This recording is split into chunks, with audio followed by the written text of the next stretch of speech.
जैसा हमने भाग 4 में देखा कि जो आखिरी प्रश्न हमने देखा था वो प्रश्न कौन सा था कि जो लोथल है वो किस नदी के तट पे स्थित है, तो वह भोगवा नदी के तट पे स्थित है और कहाँ है, गुजरात में। ठीक है, चलिए। वो काफ़ी लंबा हो गया था वीडियो, इसी के लिए उसको वहाँ पे रोक दिया गया था। उसी के साथ हम आगे बढ़ते हैं। ठीक है, ये हो जाएगा आपका भाग 4.1। ठीक है, इस नाम से आपको यह वीडियो मिल जाएगा थंबनेल में। ठीक है, हड़प्पा सभ्यता की खोज किसने की? हड़प्पा सभ्यता की खोज किसने की? तो आप बताएंगे दयाराम साहनी जी द्वारा 1921 में खोजा गया। ठीक है, हड़प्पा सभ्यता के औजार व हथियार अधिकतर किससे बने होते थे? तो तांबे, टीन और कांस्य के बने होते थे। चलिए, एक स्टूडेंट का कमेंट आया था कि ये किस एग्जाम के लिए सबसे ज़्यादा इम्पोर्टेंट है।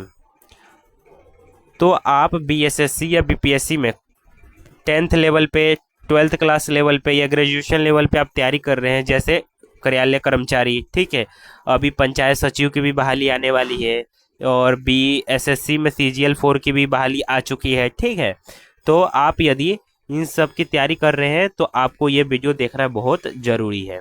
ठीक है, इस चैनल पे इस वीडियो को पूरा कंप्लीट करा दिया जाएगा। ठीक है, मैं छोड़ के भागने वालों में से नहीं हूँ। ठीक है, चलिए, और चैनल को सब्सक्राइब कर दीजिए। प्राचीन पुरातात्विक स्थल कालीबंगा किस राज्य में है? तो आप कहेंगे राजस्थान में है। ठीक है, हड़प्पा स्थित है, जो हड़प्पा है वो कहाँ स्थित है? रावी नदी पर स्थित है। सिंधु घाटी सभ्यता की सबसे महत्वपूर्ण विशेषता क्या है? कि वहाँ पक्की ईंटों से बनी इमारतें हैं। ठीक है, ये बात याद रखिएगा आप। निम्न में से किस हड़प्पा कालीन स्थल से हल का टेराकोटा प्राप्त हुआ है?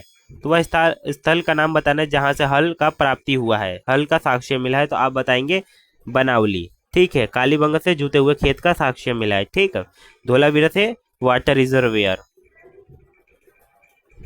बनावली कहाँ है? हरियाणा में। ठीक है, वहीं से हल के टेराकोटा मॉडल का साक्ष्य पाया गया है। ठीक है, चुहंद्रो हड़प्पा संस्कृति से संबंधित एक स्थल है जो कहाँ स्थित है? चुहंद्रो कहाँ स्थित है? तो आप बताएंगे सिंध में स्थित है।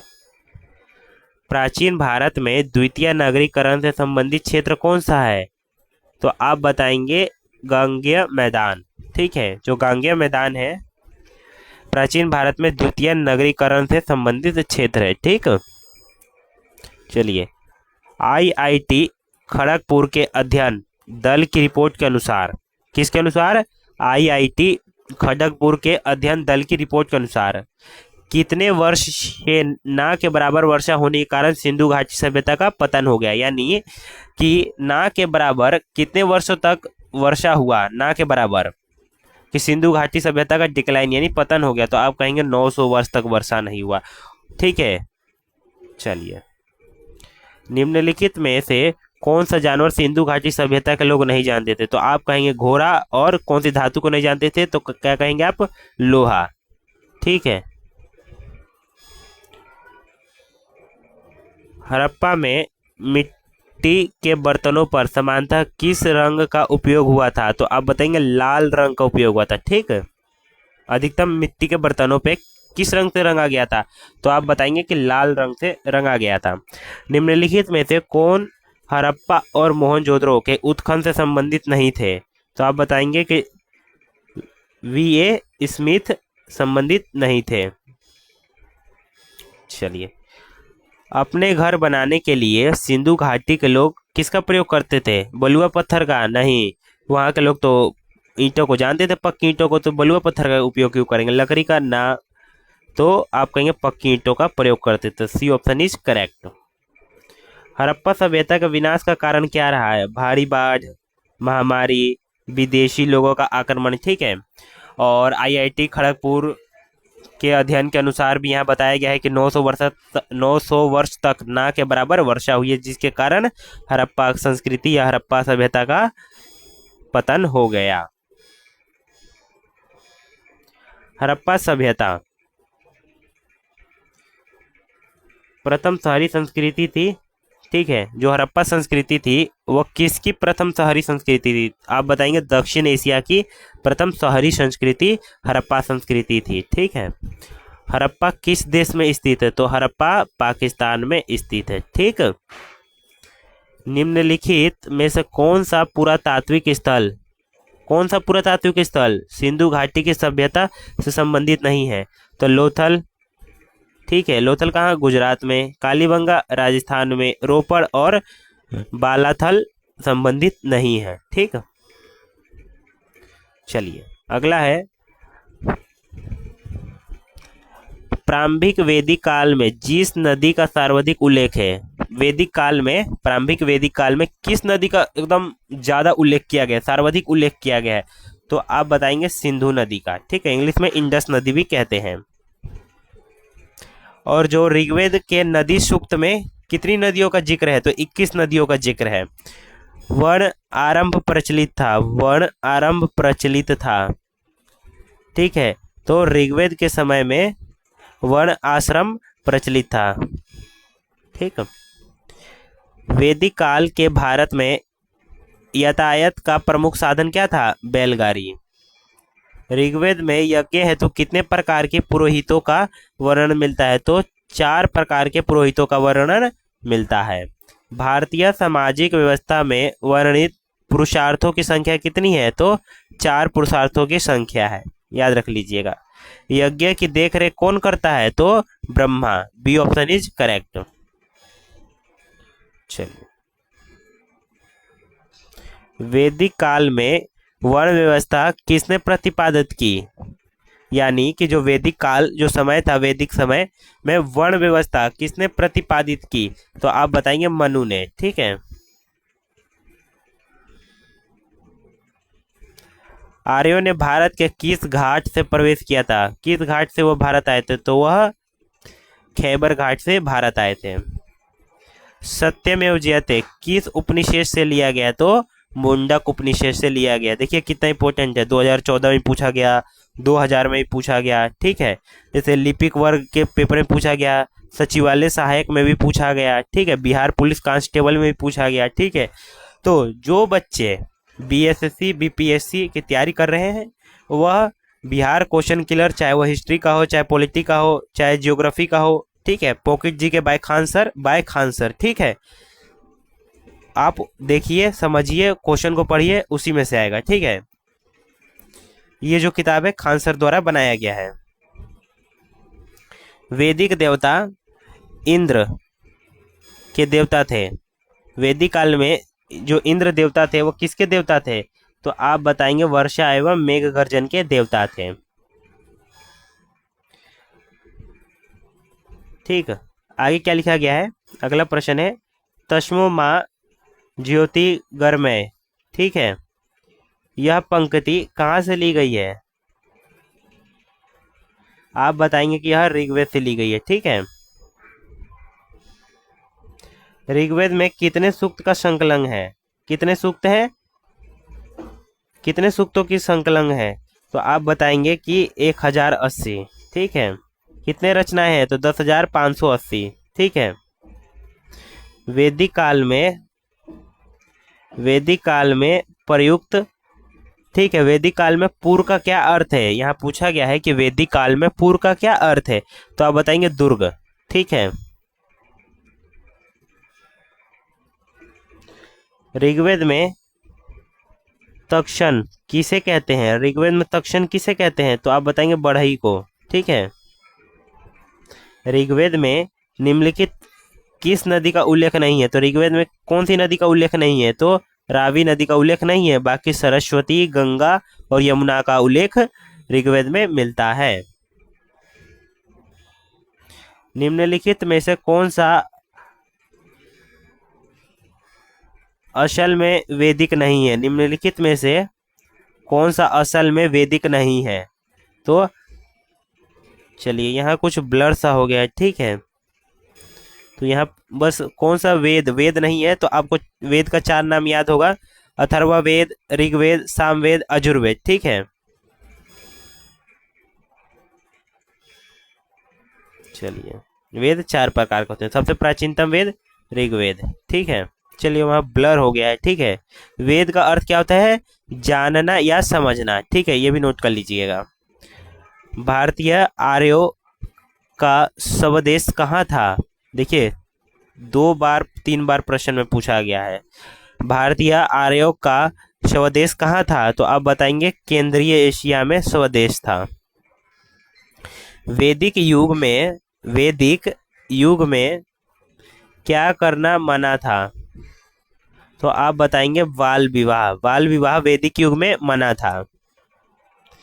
किस काल में रामायण एवं महाभारत की रचना हुई थी? तो आप बताएंगे कि वैदिक काल में महाभारत, ठीक है, और रामायण की रचना हुई। ठीक है, गायत्री मंत्र की रचना किसने की? तो आप बताएंगे विश्वामित्र द्वारा गायत्री मंत्र की रचना की गई। ठीक है, और ये भी जान लीजिए कि गायत्री मंत्र कौन से वेद में है? ऋग्वेद में है। ठीक है, कौन से मंडल में? तीसरे मंडल में। ठीक है, निम्न में से वेदों का सही, ठीक है, निम्न में से कौन सा वेदों का सही कालानुक्रमिक कर्म है? ठीक है, तो सबसे पुराना ऋग्वेद। ठीक है, सबसे पुराना ऋग्वेद, तो सामवेद। ठीक है, तो डी ऑप्शन आपका यहाँ गलत हो जाएगा। ऋग्वेद, ठीक है, फिर उसके बाद सामवेद, फिर अजुर्वेद, फिर अथर्ववेद, तो बी ऑप्शन आपका क्या हो जाएगा? करेक्ट हो जाएगा। ये 4 वेदों का नाम याद कर लीजिए। ठीक है, और 4 वर्ण का भी नाम याद कर लीजिए। उपनिषदों को वेदांत के रूप में भी जाना जाता है, उनकी संख्या कितनी है? तो 108 उपनिषद हैं। ठीक है, वेदों में सबसे प्राचीन वेद कौन सा है? तो आप बताएंगे ऋग्वेद सबसे प्राचीन है। ठीक है, फिर दूसरे पे सामवेद, तीसरे पे अजुर्वेद और चौथे पे अथर्ववेद। ठीक है, चलिए अगला क्या है? निम्नलिखित में सुमेलित कीजिए। ठीक, तो इसमें डी ऑप्शन करेक्ट होगा। चलिए देखते हैं। ब्रह्मचर्य। ठीक है, तो ए का क्या हो जाएगा? एक, जन्म से 25 वर्ष तक ब्रह्मचर्य पालन। ठीक है, क्या है दूसरा? बी, क्या है? गृहस्थ, तो 25 से 50 वर्ष। ठीक है, अगला क्या है? वनप्रस्थ। किस वर्ष में वनप्रस्थ करना चाहिए? तो 50 से 75 वर्ष। ठीक है, और संन्यास 75 से 100 वर्ष। ठीक है, इसी प्रकार सामने सामने उत्तर आ जाता है। ठीक है, और बच्चे लोग कंफ्यूज हो जाते हैं। एक का भी आप ऐसे उल्टा तिरछा उत्तर बताएंगे तो दूसरा भी साथ में गलत हो जाएगा। ठीक है, अगला प्रश्न क्या है? ऋग्वेद में कौन सा मंडल देवता सोम को समर्पित है? ठीक है, कौन सा मंडल पूर्णतः सोम को समर्पित है? तो आप बताएंगे